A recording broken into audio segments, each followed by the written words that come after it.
ආයිබෝන් කියලා සාධන අතර පිළිගන්නවා මිස්ටර් පොලිටිකල් ඇල්ෆා YouTube නාලිකාවට. ඔයාලා දන්නා මේ channel එක හැදුවේම මාලිමාවට පොහොට්ටුවට විරුද්ධව යන්න ඕන නිසා, නැගී සිටින්න ඕන නිසා තමයි මේ අලුත්ම අලුත් channel එක හැදුවේ. හරි. දැන් ඔයාලට ගෙනල්ලා තිනවා අද දවසේ පොහොට්ටුවට විරුද්ධව වීඩියෝ දෙකක් බලන්න ඕනේ අනිවාර්යෙන්. මුන්ට මොකද මුන්ගේ ඔළුව වැඩි. මුන් හිතන්නේ මේ 2029 මුන්ට මේ හෙන්න අවස්ථාවක් තියෙනවා කියලා. මේ සජිත්ගේ පාර්ශවය UMP ඔය දිලීට්ලා ඔය චාමරලාගේ අනිත් කණ්ඩායම් ඔය දෙමළ කණ්ඩායම් අනිත් කණ්ඩායම් අනිවාර්යෙන් මේ නාලිකාව සබස්ක්‍රයිබ් කරන්න ඕනේ. මොකද මේගොල්ලන්ට විරුද්ධව වීඩියෝ දාන්නේ මේ නාලිකාවේ තමයි. තවත් නාලිකාවක් තියෙනවා.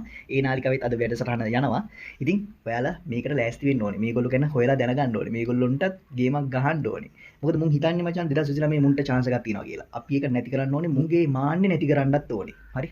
ඒකට තමයි මේ නාලිකාවන් හදලා තියෙන්නේ. අද ලෑස්ති වෙන්න. channel එක subscribe කරන්න, bell icon click කරන්න, notification දාගන්න.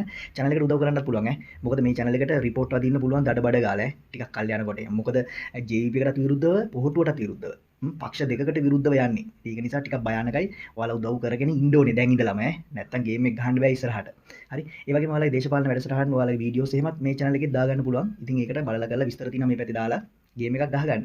හරි එහෙනම් අපි යන්න අපේ පළවෙනි වීඩියෝ එක බලන්න. මේ බලන්න මේ තමයි පොලිසියට නිකන් පොඩි තර්ජනයක්. ඈ උඹලා මෙහෙම කරොත් අපිට මෙහෙම කරන්න වෙනවා ලයින් එක. මම මේක හරියට තේරුම් කරලා දෙන්නම්. වීඩියෝ එක මුලින් බලලා එන්න ඕනේ. ඊට පස්සේ මම තේරුම් කරලා දෙන්නම් සීන් එක කොහොමද කියලා. ඔබතුමා දැන්වත් රජයට සහ ජනතාවට සේවය කරන්න පටන් ගන්න. මොකද අපි කැමති නැහැ මහපාරේ මිනිස්සුන්ගෙන් ගුටි කාලා මැරිච්ච පොලිස්පතිවරයා 37 වෙනි පොලිස්පතිවරයා හැටියට ඉතිහාසගත වෙනවට. Brand new Bajaj ත්‍රිරෝද රථය මාසික වාරිකය රුපියල් 22000 සිට. ඊටාම කනගාටුදායක තත්ත්වයක් තවත් මේ රටේ පැන නැගිලා තියෙන. ඒක තමයි මේ රටේ පොලිසියට අත්වැය తీරනම. පොලිස් දෙපාර්තමේන්තුව කියන්නේ මේ රටේ ප්‍රෞಢ ඉතිහාසයක් තියෙන දෙපාර්තමේන්තුවක්. මේ රටේ නීතිය හා සාමය රැකීමට මහත් වූ කාර්යභාරයක් ඉටු කරපු දෙපාර්තමේන්තුවක්. ඒ වගේම ශ්‍රී ලංකා පොලිසිය අපි දන්නවා ශ්‍රී ලංකා පොලිසියට ඇතුල් වෙන නිලධාරීන්ට කිසිම දෙනෙක්ට එහෙම තමන්ගේ සේවයට සරිලන වැටුපක් කවදාවත් රජයෙන් ගෙව්වේ නැහැ. එහෙම වුණත් ඒ වැටුප ගැන නොතකා ඔවුන් තමන්ගේ සේවය කරේ මහත් වූ ආත්මාභිමානයකින්. නමුත් මේ වෙනකොට ශ්‍රී ලංකා පොලිසියේ තත්ත්වය ඊටාම ජුගුප්සාජනක ආකාරයෙන් ඊටාම පහත් තැනකට ඇද දමමින් ඉන්නවා මේ ආණ්ඩුව විසින්. මේ ආණ්ඩුව බලයට පත් වුණාට පස්සේ මේ රටේ 34 වෙනි පොලිස්පතිවරයා හැටියට හිටපු පූජිත ජයසුන්දර මහතා මේ වෙනකොට මරණ දඬුවම නියම වෙලා හිරගෙදර ඉන්නවා. මේ රටේ 35 වෙනි පොලිස්පතිවරයා හැටියට පත් වෙච්ච සී.ඩී. වික්‍රමරත්න මහත්තයා ඊටාම අභිරහස් ලෙස වෙඩි වැදිලා මිය ගොස් තියෙනවා තමන්ගේ නිවසේදී. මේ රටේ 36 වෙනි පොලිස්පතිවරයා හැටියට පත් වෙච්ච දේශබන්දු තෙන්නකෝන් මහතා පළවෙනි වතාවට සේවයේ සිටියේදී සේවයෙන් ඉවත් කර වැඩතහනම් කළ පොලිස්පතිවරයෙක් බවට පත් වෙලා නිවසට වෙලා ඉන්නවා. හිටපු පොලිස්පතිවරු 3 දෙනෙක්ට මේ ජනතා විමුක්ති පෙරමුණ ආණ්ඩුව යටතේ ඊටාම ඛේදනීය ඉරණම් 3කට මුහුණ දෙන්න වෙලා තියෙනවා. ඒ වගේම අපි වත්මන් පොලිස්පති ප්‍රියන්ත වීරසූරිය මැතිතුමාට ඊටාම ගෞරවයෙන් කියා සිටිනවා ඔබතුමා දැන්වත් ආණ්ඩුවට සේවය කරන එක නවත්තලා රජයට සහ ජනතාවට සේවය කරන්න පටන් ගන්න. මොකද අපි කැමති නැහැ මහපාරේ මිනිස්සුන්ගෙන් ගුටි කාලා මැරිච්ච පොලිස්පතිවරයා 37 වෙනි පොලිස්පතිවරයා හැටියට ඉතිහාසගත වෙනවට. පොලිස් දෙපාර්තමේන්තුව ඒ තරමට පහත් තැනකට මේ ආණ්ඩුව විසින් පත් කළා ඉවරයි. මම මෙතනදී පැහැදිලි කිරීමක් කරන්න. දැන් උණුත් පැහැදිලි කරනවා ඈ. පොහොට්ටුවේ උණුත් දැන් පැහැදිලි කරනවා අරම මේවා අපි එහෙම නෙමෙයි කිව්වේ අපි මෙහෙමයි කිව්වේ කියලා. මම මෙහෙම කියන්නම් පොඩි කෑල්ලකින් ඔයාලට දෙන්නම් ඔළුවට. ඒ තමයි මචං මුන් බලන්නේ ඒ කියන්නේ අර තියෙන මචං කතාවක් මොකද අර මේ ඌරගේ පිටේම කපනවා කියලා වගේ එහෙම උදාහරණ කතාවක් තියෙනවානේ මට ඒක ඔළුවට එන්නේ නැහැ මේ වෙලාවේ හරිද එනට ඔයාලට තේරුම් කරවන්න හදන්නේ අන්න ඒ කතාව මේගොල්ලෝ බලන්නේ මචං දැන් අර කලින් වෙච්ච සිද්ධිත් එක්ක අල්ලලා හරිද මුන් මේ වැඩේ මුන් කරත් එතකොට ඕගොල්ලන් හිතන්නේ අනාගතයේදී මේක අර කලින් ඉඳලා ආපු ප්ලෑන් එකක් ඉඳලා අර කලින් ඉඳලාම මිනිසුන්ව අර ඒවට මේවට නිකන් අර පුරුදු කරලා තිබ්බ නිසා මේ සිද්ධිය අනාගතයේදීත් වුණා එහෙම යන්නේ ඒ කතාව තමයි ඔයාලට මේ තේරුම් කරන්න හදන්නේ. මට මේක තේරුම් කරන්න ගොඩක් හොඳට පුළුවන්. ටිකක් වෙලාව යන හින්දා තමයි පොඩ්ඩක් තාම channel එක අලුත් හින්දා තමයි මේ විදිහට ලාවට කියලා දෙන්නේ. තේරුණාද ඔයාලට? මෙයාලා බලන්නේ අර පරණ දේවල් අල්ලලා මෙයාලා ගේම් එක ගැහුවත් අනාගතයේදී ඔය කාට හරි මට උනත් එහෙම තමයි මම උනත් පාරේ මොකක් හරි වෙලා හරි මොකක් හරි වුණොත් එහෙම මේගොල්ලෝ ගේම් එක ගහලා ඉතින් කියන්න පුළුවන් මේක මේ මිනිස්සු මේවා උනේ මේක අර මුලින් ඉඳලම වෙච්ච දෙයක් මේ JVP එකේ උන් තමයි මේක පටන් ගත්තේ එහෙම වෙච්ච හින්දා තමයි මේ මිනිස්සු මේ දරුණු වෙලා දරදඩු වෙලා මෙන්න මෙහෙම කරේ අන්න ඒ ලයින් එක තමයි මේගොල්ලෝ මේ ගේන් හදන්නේ මිනිස්සුන්ගේ ඔළුව වලට මුංග මචං විශ්වාස කරන්න එපා භයානකයි පාට භයානකයි තේරුම් අරගන්න ඕනේ පාටම භයානකයි කියලා හරිද ඒක තමයි ධාන්නේ මේ ඊළඟ වීඩියෝ එක මේකත් දෙන්නේ පොහොට්ටුවට විරුද්ධව තමයි අපි මුලින්ම වීඩියෝ එක බලලා ඇවිල්ලා කමෙන්ට් එකක් ගමු. මොකද වීඩියෝ එක බලන්න ඕනේ ඕගොල්ලෝ.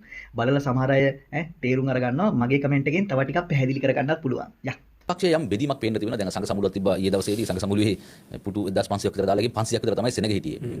හාමුදුරුවෝ ගෙන ගන්න බැරි කමක් තිබෙන්නේ නැහැ මේ පොට්ටුවේ පිරිසට. එහෙම ප්‍රශ්නකුත් තියෙනවා. කොහොම හරි විපක්ෂයේ එහෙම සංවිධාන ශක්තියකින් ඉන්න ගතියක් පේන්න නැහැ. විසිරලා වැඩ කරන ප්‍රමාණයක් පේන්න තියෙනවා. මේක හන්ද තමයි වරුදු සනායක ජනාධිපතිතුමාගේ ජනප්‍රියතාවය ඉහළ යනවා කියලා මම හිතන්නේ. මොකද හිතන්නේ ඔබතුමා විපක්ෂයේ මේ සමස්ත ක්‍රියාවලිය ගත්තන් පස්සේ හරිම දෑනි නේද? නෑ මෙහෙමයි. එක මම මේක දීට කලිනුත් කියලා තියෙනවා. අපිට විපක්ෂ කියලා පුරුදු වෙලා තියෙන්නේ JVP විපක්ෂයේදී දේශපාලනය කරපු හැටි. මිනිස්සු එළියට බස්සලා හැමදාම පාරට ඇවිල්ලා වැඩක් කරන්න දෙන්නේ නැතුව නඩු දාගෙන මේ ආණ්ඩුව කරන හැම දෙයකම කෙලවන එක. එහෙම විපක්ෂ දේශපාලනයක් මෙතන නැහැ. ඒක ගැන මම සතුටුයි. ඒක හොඳ ලක්ෂණයක්. පොසිටිව් දෙයක්. දෙවෙනි කාරණේ තමයි අපි විපක්ෂයේ ඉද්දී මේ වැරදි අදහසක් තමයි මේ අදහස ඉන්න පටන් ගත්තේ මහින්ද රාජපක්ෂට කියලාවන්න නයිමුකටිකෝ මේ හාවෝ මේ ගිරව් සේරම එකට එකතු වුණානේ 2015. ඒත ඉවලේ ඉඳන් අපි හිතනවා විපක්ෂයේ ඉද්දී හැමෝම එකට එකතු වෙලාම ඉන්න ඕන කියලා.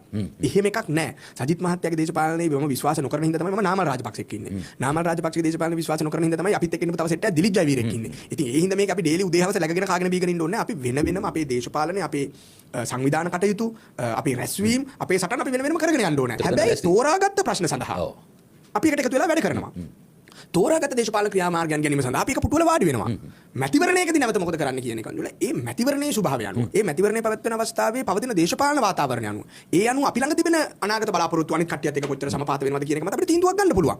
ඉතින් නාමල් මන්ත්‍රීතුමා ළඟ ඉන්න විශාල පිරිසක් විශ්වාස කරනවා අපි වෙන කොම්ප්‍රොමයිසස් මොකුත් කරන්න ඕනේ නැහැ. අපි නාමල් රාජපක්ෂකම දේශපාලනය කරගෙන යන්න කියලා. එතරම් තව පිරිසක් ඉන්න පුළුවන් නෑ අපි ඉන්න 70 බුරුත්ත කොල්ලෝ බල්ලෝ සේරම අරගෙන මේක ආයේ පරණ පොදු ජන පෙරමුණ පරණ ශ්‍රී ලංකා නිදහස් පක්ෂම කරමු කියලා. එතන මම වගේ ඉන්න හිතන අය ඉන්න පුළුවන්. ඔව් කට්ටිය යන්නත් පුළුවන්. හැබැයි අපි අලුත් නාමල් අලුත් නේ.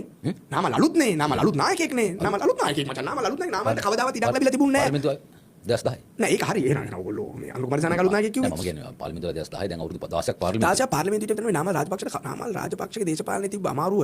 ඒ කියන්නේ නාමල් අමාරු කියන්නේ මෙහෙමයි. නාමල්ගේ තාත්තලා බාප්පලා ලොකු තාත්තලා සේරම වැහිලා හිටපු තරුණයෙක්.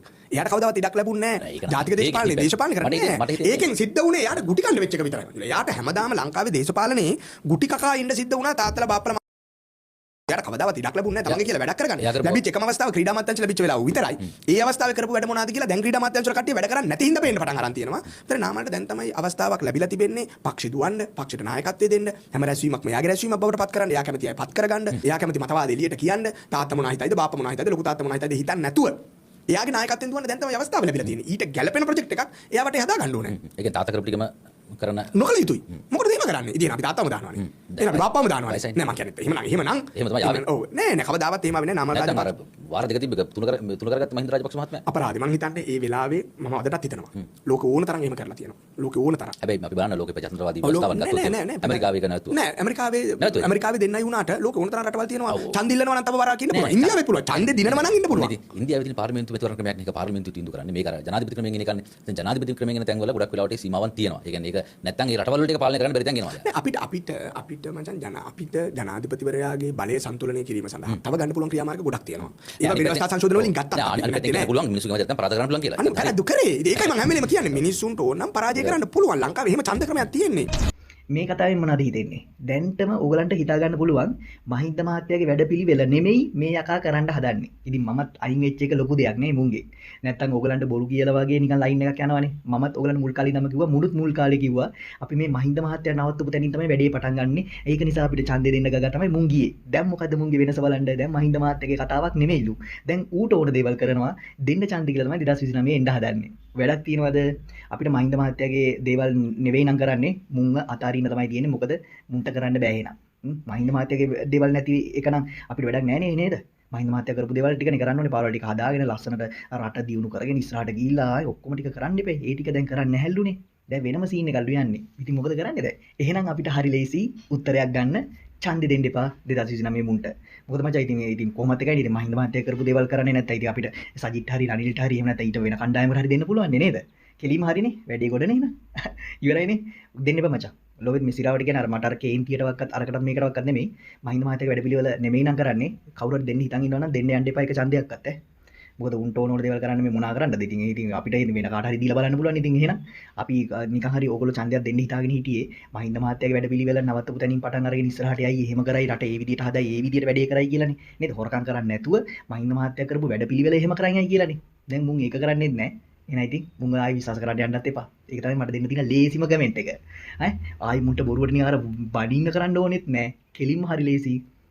මේගොල්ලන්ට ඡන්ද දෙන්න එපා කියලා කියන්න. ඕගොල්ලන්ටත් හරි ලේසි. ඒක තේරුම් අරගෙන උත්තරේ හරිනේ නේද? මහින්ද මහත්තයා වැඩේ කරන්නේ නැත්නම් ඉතින් මේ අක්කු මොකටද කියලා අහන්න.